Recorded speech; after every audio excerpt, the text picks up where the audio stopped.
जीवनमा सबै विधामा असफल मान्छेलाई देश जिम्मा लगाएर सफलता खोज्ने हामी, जसले धर्म नाश गर्न खोज्छ, जसले नेपाली भाइ भाइमा लडाउन खोज्छ, जसले विदेशीहरूलाई पीडास्थल बन्न दिन्छ आफ्नो भूमि, उनीहरूलाई मानव भन्न मिल्ने हो कि होइन? मार्क्सले नेपालको निर्माणमा कुनै योगदान दिए जस्तो लाग्दैन, लेनिनले पनि कुनै योगदान दिए जस्तो लाग्दैन, माओसेतुङले पनि योगदान दिए जस्तो लाग्दैन, नेपालको एकीकरणमा नेपालको निर्माणमा गान्धीजीले पनि योगदान दिए जस्तो लाग्दैन। प्रचण्डजी, तपाईको भूमिका मानवको जस्तो छ।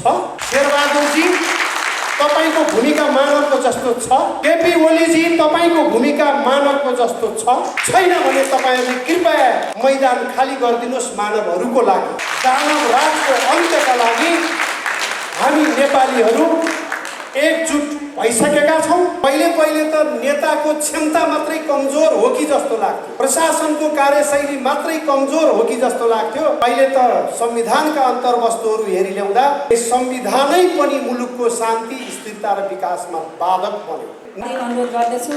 यसका साथै श्री जुलुम रत्न साक्यज्यू अतिथिको आसन ग्रहण। सबभन्दा पहिलो कुरो त हामीले यो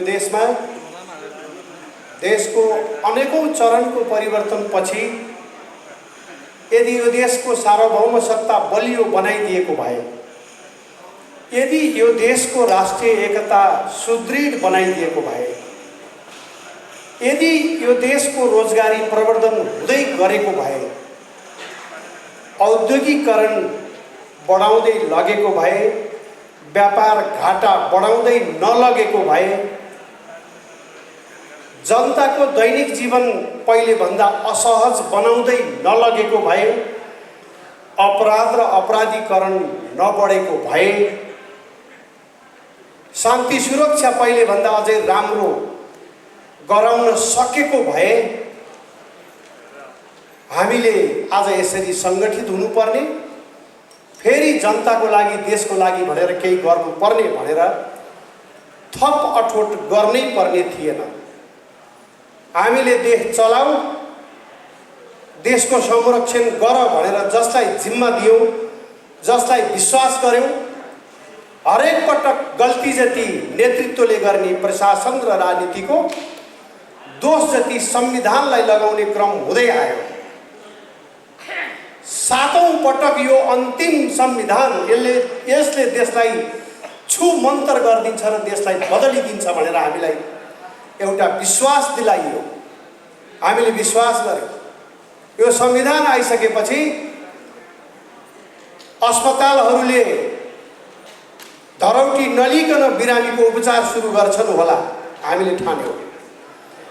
यो संविधान आइसकेपछि मौलिक शिक्षाको विकास हुन्छ होला, नेपालीहरूले विदेश पढ्न जानु पर्दैन होला, बरु विदेशीलाई यही निम्त्याइन्छ होला, पढ्नको लागि आउने परिस्थिति बनाइन्छ होला र गुणस्तरीय शिक्षा दिलाइन्छ होला र निशुल्क रूपमा नेपाली जनताले पढ्न पाउँछन् होला भन्ने हामीले ठानेका थियौँ। यो संविधान आइसकेपछि हाम्रो सार्वभौम सत्ता यति बलियो हुने, यति राष्ट्रिय सम्मान यति उच्च तहमा पुग्ने ठानेका थियौँ कि विदेशमा नेपालको भिसा लिनको लागि सोर्स फोर्स लाउँछन् होला, नेपाल हेर्नको लागि भन्ने ठानेका थियौँ।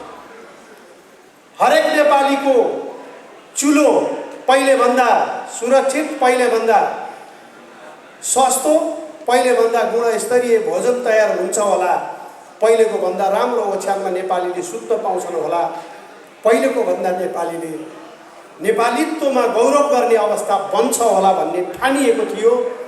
त्यसैले हामीले मान्छे मारेर राजनीतिमा आउनेहरूलाई पनि क्षमा गर्दै प्रधानमन्त्रीसम्म बनाएका थियौँ कि बनाउँछन् भने विगतमा जुनसुकै अपराध गरे भए पनि अब गर्दैनन् कि भन्ने ठानेका थियौँ। पहिलेका संविधानै दोषी रहेछ मानिलिउँ, अब बन्ने संविधान गजबकै हुन्छ भन्ने ठानेका थियौँ। तर परिणामले के बतायो भने शान्ति सुरक्षा पनि पहिलेको भन्दा कमजोर, अपराध पहिलेको भन्दा बढ्ने, बेरोजगारी पहिले भन्दा बढ्ने, सार्वभौम सत्ता पहिले भन्दा कमजोर हुने, राष्ट्रिय एकता पहिले भन्दा कमजोर हुने, अनि जनताको स्वास्थ्य स्थिति पनि पहिले भन्दा कमजोर हुने, किसानका हितका सवालमा र कृषक मैत्री वातावरण पनि नबनाउने। तपाई देशको हरेक विधालाई हेर्नुहोस्, एउटा यस्तो क्षेत्र छैन जुन चाहिँ राम्रो छ भनौँ। हो, राम्रो छ, भ्रष्टाचारको क्षेत्र राम्रो छ, अपराधीकरणको क्षेत्र राम्रो छ, तर देश र जनताको लागि हुनुपर्ने गर्नुपर्ने जे हुनुपर्थ्यो अपेक्षा राखिएको थियो त्यो राम्रो देखिएन। अहिलेसम्म हामीलाई अन्तिम पटक सबभन्दा उत्कृष्ट संविधान बनाएको भनियो। अब कस्तो ठाउँमा हामी आइपुग्यौँ भने पहिले त नेताको क्षमता मात्रै कमजोर हो कि जस्तो लाग्थ्यो, प्रशासनको कार्यशैली मात्रै कमजोर हो कि जस्तो लाग्थ्यो। अहिले त संविधानका अन्तर्वस्तुहरू हेरी ल्याउँदा अहिले चाहिँ संविधानै पनि मुलुकको शान्ति, स्थिरता र विकासमा बाधक बन्यो। तपाईँ हामीलाई थाहा छ यो संविधान कसरी आयो भन्ने कुरा। यो संविधान आयो, यसलाई मैले देउसिरे संविधान भन्ने गरेको छु। देउसिरे संविधान, एउटाले भट्याउने अर्कोले देउसिरे भन्ने खान्छ। एउटाले भन्यो मञ्चबाट यो नेपाललाई खण्ड खण्डमा विभाजन गर्न हुन्छ कि हुँदैन भन्यो, हुन्छ भने तलबाट। यो नेपाललाई जात जातमा विभाजन गर्न हुन्छ कि हुँदैन भने हुन्छ भने तलबाट। यो नेपालको धर्म संस्कृति मेट्न हुन्छ कि हुँदैन भने हुन्छ भने। अनि जम्मै कुरा मेट्ने, नेपालीलाई चाहिने जति, नेपालको पक्षका जति सबै खारेज गर्न हुन्छ, मेट्न हुन्छ भनेर ल्याएको देउसिरे संविधानले अहिले हामीलाई त, देशलाई त समस्या बनाएकै छ। वास्तवमा समस्या कसलाई पनि बनायो भने समस्या त जसले बनायो उसलाई पनि बनायो। उहाँहरूले आफैले पनि यो संविधान फाल्नुपर्ने अवस्थामा पुग्यो, तर लाज लागेको छ। हामीले 7 वर्ष लगाएर दिनभरि हुन्छ हुन्छ भएर कराएर ल्याएको संविधान कसरी फाल्ने भन्ने। अब यो संविधान बनेपछि देशको सबै समस्याको समाधान हुन्छ भनिएको थियो, अब कसरी यसलाई खारेज गर्ने भन्ने।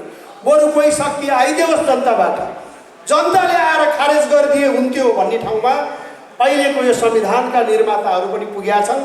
त्यसैले हामी सङ्गठित हुँदैछौँ। हामी सङ्गठित भएर उहाँहरूको सजिलोको लागि पनि संविधानका राष्ट्रविरोधी प्रावधानहरू खारेज गरिन्छ। संविधानका राष्ट्रविरोधी प्रावधान खारेज गर्न अवरोध पैदा हुन्छ भने जनताले आफैले संविधानको खारेजीको पक्षमा एउटा सङ्गठित प्रयास गर्नेछन्। त्यसको पहिलो प्रयास कसैले त आवाज उठाउनु पर्यो नि, कसैले त सङ्गठित पहल गर्नु पर्यो नि। यस्तै प्रकारको एजेन्डा त पहिले अरू कसैले नि बोकेका थिए, अहिले पनि बोक्या होला। यस्तै प्रकारको संविधान बनाउने क्रममा पनि कतिपयले एजेन्डा नेपालको पक्षमा बोक्या हो कि जस्तो लाग्थ्यो। तर हामी एउटा कुरामा अब स्पष्ट हुनुपर्छ, कसैले आज सोमबार भन्यो भने सबैले सोमबार भन्छ। सोमबार भन्ने जति एकजुट हौँ भन्यो भने अपराधीले पनि भन्छ, चोरले पनि भन्छ, डाकुले पनि भन्छ, राष्ट्रघातीले पनि भन्छ, राष्ट्रवादीले पनि भन्छ। त्यसैले तपाईँ हामी अल्मलिनु नहुने कुरा के छ भने कसैले हिन्दू राष्ट्रको नाम, कसैले संहिता प्रदेशको खारेजीको नाम, कसैले राष्ट्र संस्था पुनर्स्थापनाको नाम, कसैले जातिवादको अन्त्यको नाम लिएका छन्, राजनीतिमा आएका छन् भने पनि विगतको अभ्यासहरूले के देखाइयो भने त्यो केवल चुनावमा भोट लिएर आफूलाई सत्ताको नजिक पुर्याउने प्रयास बाहेक अर्को देखिएन, ठहर भएन, त्यो प्रमाणित भइसक्यो। त्यसैले हामीले के सोचेका छौँ भने जुन एजेन्डाहरू राष्ट्रको आवश्यक छ यो संविधानमा 9 ठाउँमा संशोधन गर्नुपर्ने छ। यदि यही संविधान राख्ने हो भने, उहाँहरूले बाल हट गर्नुभयो भने यही संविधानमा 9 ठाउँमा 9वटा पक्षमा संशोधन गरियो भने हुन्छ। पहिलो कुरो यसको प्रस्तावना नै बदल्नुपर्छ। पहिलो कुरा यसको प्रस्तावना किन बदल्नुपर्छ भने यो संविधानले देश बनाउने कसैलाई पनि चिन्दैन। बडा महाराजा धीराज पृथ्वीनारायण शाहलाई चिन्दैन यो संविधानले। यो संविधानले भक्ति थापा चिन्दैन, विशे नगरजी चिन्दैन, वंशु गुरुङ चिन्दैन, झागल गुरुङ चिन्दैन, श्रीकृष्ण पाठक चिन्दैन, जसले नेपाली राष्ट्रियताको लागि, राष्ट्र विस्तारको लागि महान योगदान गरेका थिए, कमान्ड गरेका थिए देशलाई। यो संविधानले चिन्दैन। चिन्छ कसलाई भने फलानु पार्टीको फलानु नेतालाई प्रधानमन्त्री बनाउने क्रममा भएको लडाइँमा घाइते भएका, मारिएका, बेपत्ता भएकाहरूलाई सम्झेर बनाएको संविधान हो।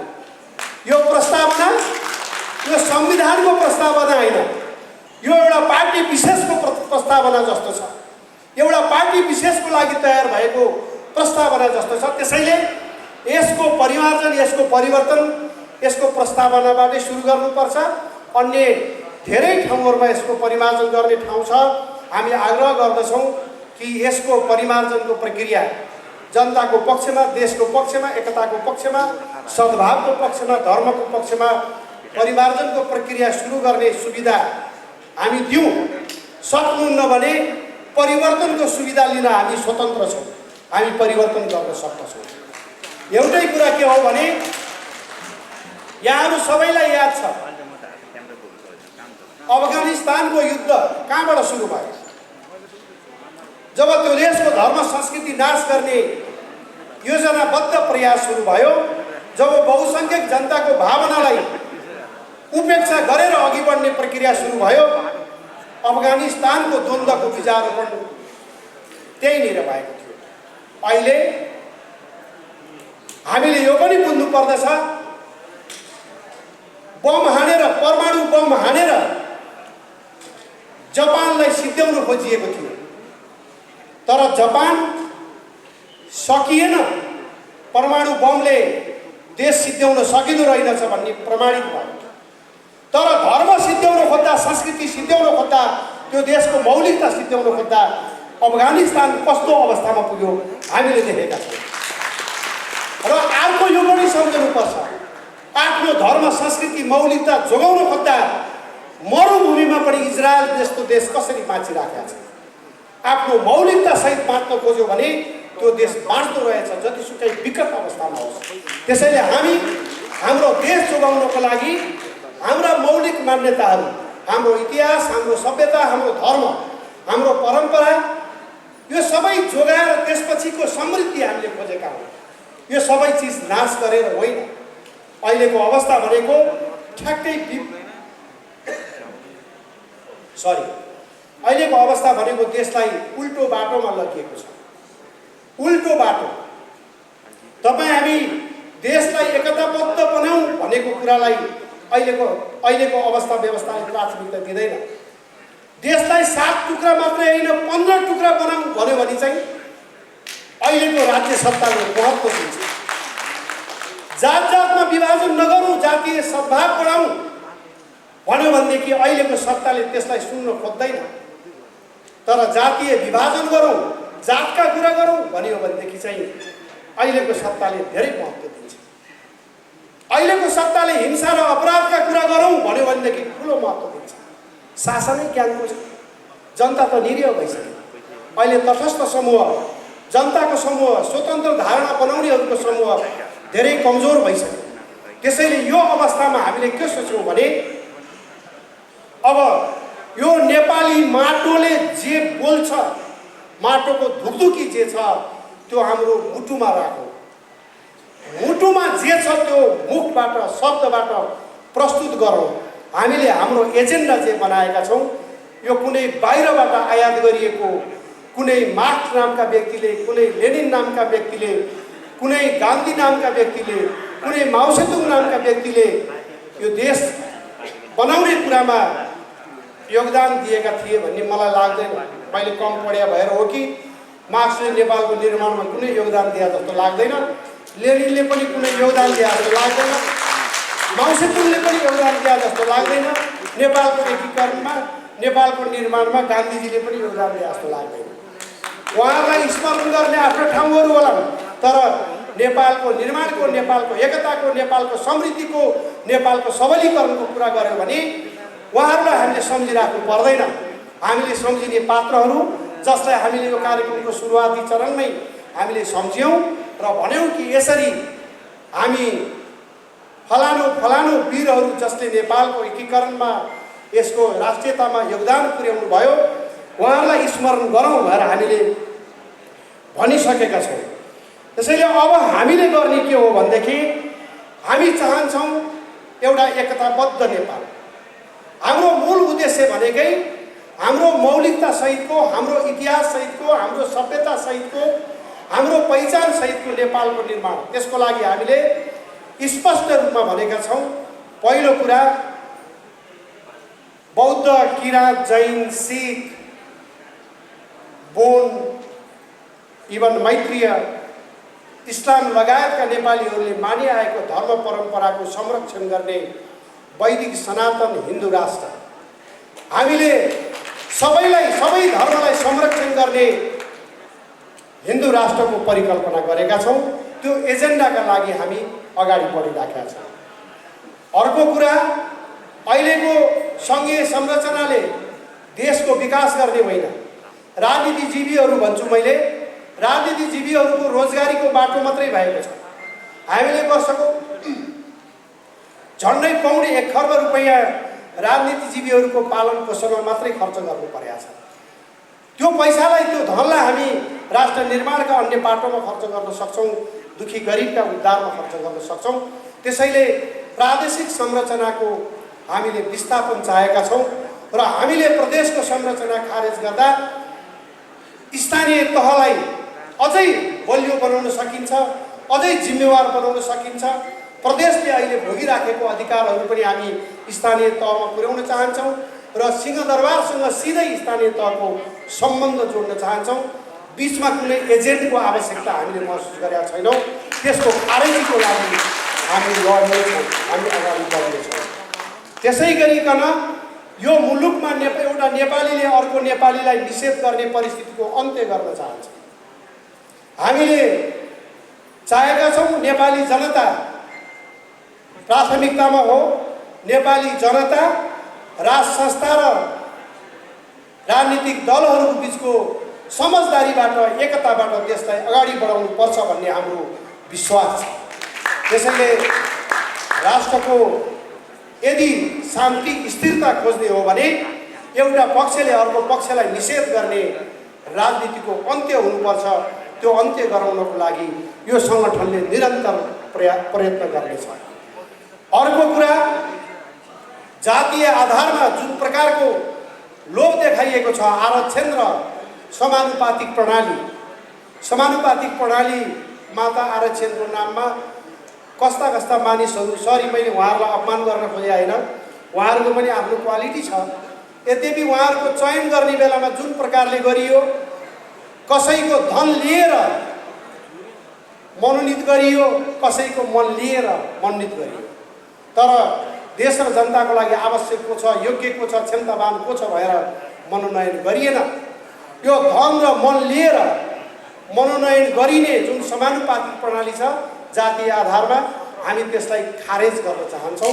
हामी खारेजीको लागि र मैले बारम्बार भन्ने गरेको छु, यो आरक्षण प्रणाली सिकाउने अमेरिका र युरोपमा आरक्षण प्रणालीको अवस्था के छ हेर्नुहोस् त। हामीले त्यतातिरको पढौँ त, त्यतातिरको अध्ययन गऱ्यौँ भने जसले आरक्षण प्रणाली आफ्नो संविधानमा राखेको छैन, आफ्नो व्यवस्थामा छैन, हामीलाई किन सिकाइएको छ भने यो समग्र प्रक्रिया भनेको नेपालको राज्यलाई कमजोर बनाउने उद्देश्यबाट प्रेरित छ। जगैदेखि राष्ट्रलाई हल्लाउने कुरासँग सम्बन्धित छ यो आरक्षण प्रणाली। र त्यसकारणले उहाँहरूले चाहिँ नि एकजना एउटा जातको मानिसलाई देखाउने, एउटा समुदायको मानिसलाई देखाउने र हामीले यति गऱ्यौँ, ल हेर्नुहोस् तपाईँहरूको पक्षमा हामी छौँ भनेर प्रस्तुत गर्ने। मैले बारम्बार भन्ने गरेको छु, हामीले कस्तो प्रकारको आरक्षण खोजेका छौँ भने जातको आधारमा होइन। तपाईँहरूलाई उदाहरण दिन्छु म। मरुभूमिमा पानी नपुगेर, माटो नपुगेर, मल नपुगेर बिरुवाहरू उठ्न खोज्छन्, माथि उठ्न खोज्छन्, तर सानो सानो झाडी जस्तो बढेर ककर्किएर बसिराखेका हुन्छ।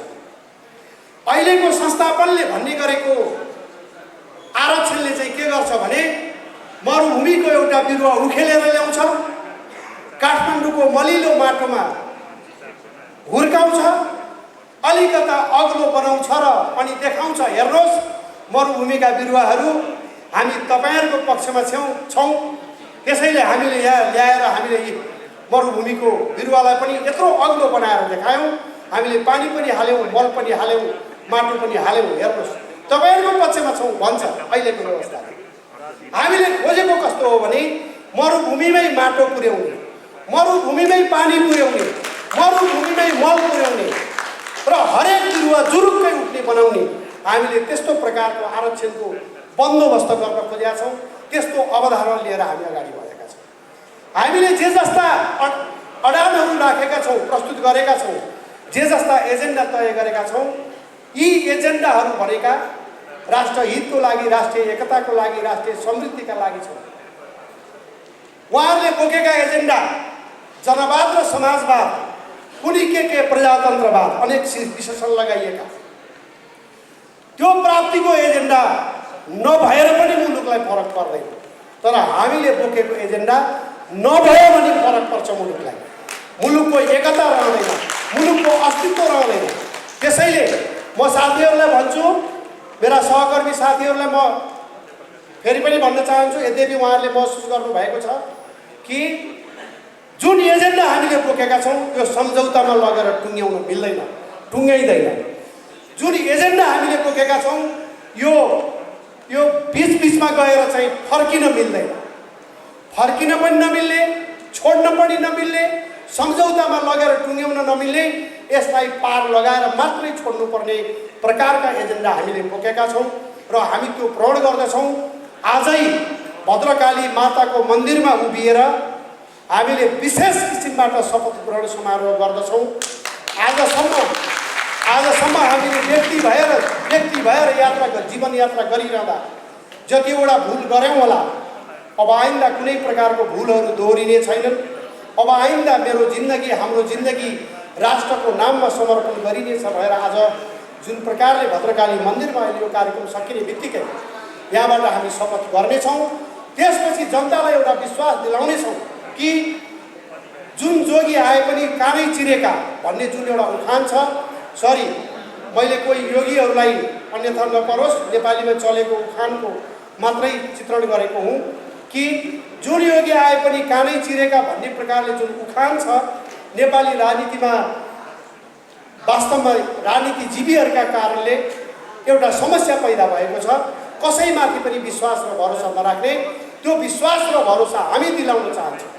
एकीकृत शक्ति नेपालले त्यो भरोसा दिलाउन चाहन्छ। हाम्रो बाँकी जीवन केवल राष्ट्रको लागि मात्रै हो, केवल देशको लागि मात्रै हो। देश बाहेक अरू कुनै कुराको लागि हाम्रो जीवन, अगाडिको जीवन रहने छैन। देशको लागि केही गरेर मात्रै, केही जोडेर मात्रै एउटा प्रतिबद्ध जीवन बिताउनेछौँ। त्यो विश्वास म आज यो मञ्चबाट दिलाउन चाहन्छु। अब एउटै कुरा के छ भनेदेखि हामी नेपालीहरूले बारम्बार भन्ने गरेका छौँ, देश बर्बाद बनायो, देश असफल बनायो। हामी सबैले भन्ने गरेका छौँ, जुनसुकै आउँदा पनि उस्तै रहेछन् भन्ने गरेका छौँ। तर हामीले कस्ता मानिसहरू छान्ने गरेका छौँ चुनावमा, हामीले कसरी मानिस पठाउने गरेका छौँ चुनावमा भन्दाखेरि, हेर्नुहोस्, म 10 वर्ष जेल परेँ, पढ्न पाइएन, एसएलसीसम्म मुस्किलले पास गरेका छु, राजनीतिमा लागेर पढ्न नपाएको। यसो व्यवसाय गरौँ न त भएर खोजेको बैङ्कले लोन पनि पत्याएन। त्यसपछि यसो जागिर पो खानुपर्छ कि भएर जागिर खान गयो, कसैले जागिर पनि दिएन।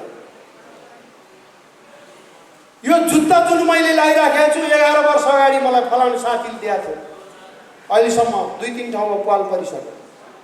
यो कोट जो मैले लगाइरहेको छु 14 वर्ष अगाडि एकजना साथीले माया गरेर दिनुभयो, त्यो कोट लगाइरहेको छु। मसँग केही पनि छैन, जीवनमा मैले कहिले अवसरै पाइनँ। अब एकपटक मलाई अवसर दिनुहोस्, मलाई जिताउनुहोस् भनेर भन्छ क्या उनीहरूले। जीवनमा सबै विधामा असफल मान्छेलाई जिम्मा लगाएर, देश जिम्मा लगाएर अनि सफलता खोज्ने हामी। त्यसैले हामीले यो नेपाली जनतालाई भन्नुपर्छ, अब असफल मानिसको हातबाट देश सफल हुन सक्दैन। कुनै न कुनै विधामा सफल मानिसहरूकै हातमा देश हुनुपर्छ, इमान्दार मानिसहरूकै हातमा देश हुनुपर्छ भन्ने एउटा चेतनाको विस्तार हामीले गर्न जरुरी छ। र चुनावी प्रक्रियामा 1 बोतल मदिरामा, 5 लिटर डिजल पेट्रोलमा या केही थाल मासु भातमा मतदान गर्ने र सरकार बन्ने बित्तिकै गाली गर्ने परम्पराको हामीहरू अन्त्य गराउन चाहन्छौँ र हामी त्यो अन्त्यका लागि हामी सबै एकताबद्ध हुन जरुरी छ। आज अघि हाम्रो आदरणीय माता जयाश्रीजीले भन्नुभयो, उहाँको आशीर्वचन हामीलाई प्राप्त भएको छ कि आज भगवान कृष्णको जन्मदिन। उहाँले भनिसकेको कुरामा मैले थप्न आवश्यक थिएन, तर दानव राजलाई अन्त्य गर्नको लागि भगवान कृष्णको जन्म भएको थियो। त्यो दिन हामी एकीकृत शक्ति नेपालको घोषणा गर्दैछौँ, गरिराखेका छौँ कि यो दिन यो मुलुकमा यति बेला मानव राज छ कि दानव राज छ। एकचोटि हामीले सबैले एकचोटि प्रश्न गरेर हेरौँ त। जसले धर्मनाश गर्न खोज्छ, जसले नेपाली भाइ भाइमा लडाउन खोज्छ, जसले विदेशीहरूलाई क्रीडास्थल बन्न दिन्छ आफ्नो भूमि, उनीहरूलाई मानव भन्न मिल्ने हो कि होइन? मेरो प्रश्न छ, प्रचण्डजी तपाईँको भूमिका मानवको जस्तो छ? शेरबहादुरजी तपाईँको भूमिका मानवको जस्तो छ? केपी ओलीजी तपाईँको भूमिका मानवको जस्तो छ? अर्को के नाम भोलि भाइ? माधव नेपाल। माधव नेपालजी तपाईँको भूमिका मानवको जस्तो छ? छैन भने तपाईँहरूले कृपया मैदान खाली गरिदिनुहोस् मानवहरूको लागि। अब दानव राजको अन्त्यका लागि हामी नेपालीहरू एकजुट भइसकेका छौँ। एउटा टुङ्गोमा पुर्याएर पृथ्वीनारायण शाहले सुरु गरेको, नेपाललाई समृद्ध बनाउन सुरु गरेको अभियानमा हामी पूर्ण विराम लगाउनेछौँ। हामी नेपाललाई एउटा यस्तो नेपाल बनाउनेछौँ जसले संसारका सारा मानिसले यस्तो पो हुनुपर्ने छ, यो देश कस्तो थियो हिजो दानव राज हुँदा भन्ने अवस्थामा हामी पुर्याउनको लागि प्रतिबद्ध छौँ। म सबै साथीहरूलाई एउटा आग्रह गर्छु, आम देशवासीलाई पनि भन्छु, आफ्नो लागि केही गर्न चाहनुहुन्छ भने धेरै ठाउँ छ गर्ने, र त्यो एउटा ठाउँमध्ये राजनीतिक दलहरू पनि छन् जहाँ आफ्नो चिन्ता गर्दै बाँच्न पाइन्छ, बस्न पाइन्छ। तर कसैलाई राष्ट्रको चिन्ता गर्ने चिन्ता छ भने त्यसको लागि एकीकृत शक्ति नेपाल मात्रै छ जसले राष्ट्रको मात्रै चिन्ता गर्छ।